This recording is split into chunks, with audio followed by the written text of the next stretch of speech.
Hello friends, welcome back to our channel. కేరళలోని అందాలకు మాత్రమే కాదు పుణ్యక్షేత్రాలకు కూడా ప్రసిద్ధి. ఈ రాష్ట్రంలో ప్రముఖ విష్ణు దేవాలయం గురువాయూర్ ఆలయం. అత్యంత ధనిక దేవాలయం కూడా. శ్రీకృష్ణుడు బాలుడి రూపంలో కొలువై భక్తులతో పూజలను అందుకుంటున్నాడు. కన్నయ్య గురువాయూరప్పన్గా ఖ్యాతిగాంచారు. గురువాయూర్ ఆలయంలో చాలా అందమైన కృష్ణుడి విగ్రహం ప్రతిష్ఠించబడింది. 4 చేతులతో భక్తులను కరుణిస్తున్నాడు. బాలగోపాలుడు సుదర్శన చక్రం, శంఖం, కమలం, గదను 4 చేతుల్లో పట్టుకుని ఉన్నాడు.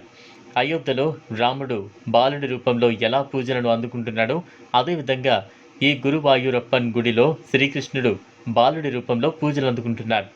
ఈ ఆలయం ప్రత్యేకత ఏంటంటే ఇది 5000 సంవత్సరాలకు పైగా పురాతనమైనదిగా పరిగణించబడుతోంది. దక్షిణ ద్వారకగా పిలువబడే ఈ ఆలయం నిత్యం భక్తుల రద్దీతో నిండి ఉంటుంది. గురువాయూరప్పన్ దర్శనం కోసం భారత ప్రధాని నరేంద్ర మోదీ కూడా తరచుగా వస్తూ ఉంటారు. ఈ ఆలయంలో ప్రధాని మోదీ తన బరువుకు సమానమైన తామర పువ్వులను బాలగోపాలుడికి సమర్పిస్తారు. కేరళలోని అతి ముఖ్యమైన ప్రసిద్ధ దేవాలయం గురువాయూర్ దేవాలయం. ఇది త్రిశూర్ జిల్లాలోని గురువాయూర్ గ్రామంలో ఉంది. గురువాయూరు ఆలయం త్రిశూర్ నుంచి 25 కిలోమీటర్ల దూరంలో ఉంది.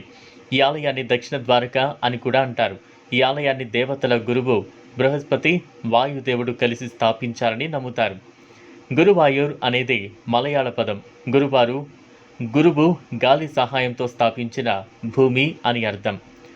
గురు, వాయు, ఊరు అనే 3 పదాలను కలిపి ఈ ఆలయానికి గురువాయూరు టెంపుల్ అని పేరు పెట్టారు.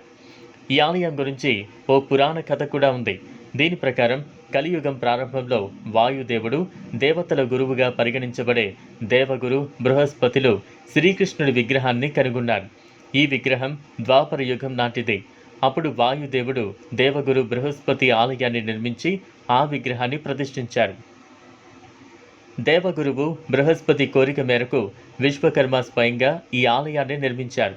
ఇరువురి పేర్లను కలిపి ఇక్కడ పూజలను అందుకునే కన్నయ్యను గురువాయూరప్పన్ అని పిలుస్తున్నారు. ఇక ఈ ప్రదేశానికి గురువాయూర్ అని పేరు పెట్టారు. చూసారు కదా, ఇది ఇవాల్టి వీడియో. ఈ వీడియో కనుక మీకు నచ్చినట్లయితే లైక్ చేయండి, షేర్ చేయండి, ఛానల్ను సబ్స్క్రైబ్ చేసుకోండి. Thanks for watching.